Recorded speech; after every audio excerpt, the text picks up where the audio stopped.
Hi, so Joseph here, and I'm going to show you how to make GetResponse landing page mobile friendly.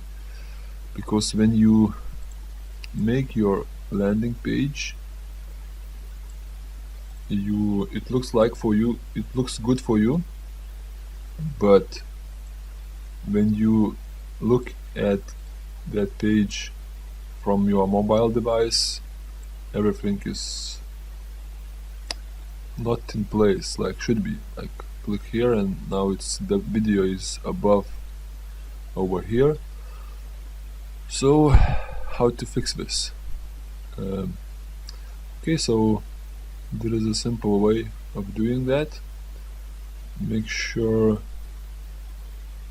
your text and your all boxes are between these lines over here, and okay, let's click how it looks on mobile, and now video is above, this text is below.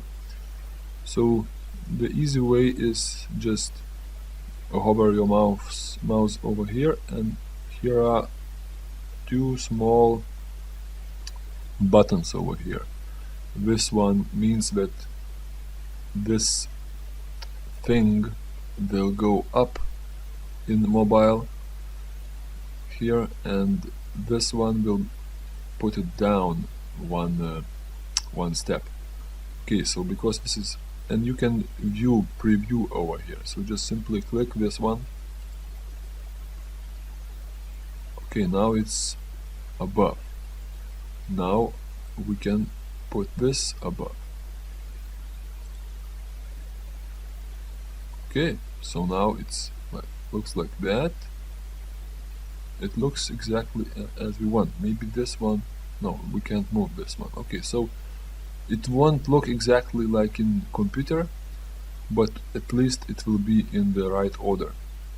So it's that simple. So now just publish, save and publish, and enjoy. Thank you. Bye bye.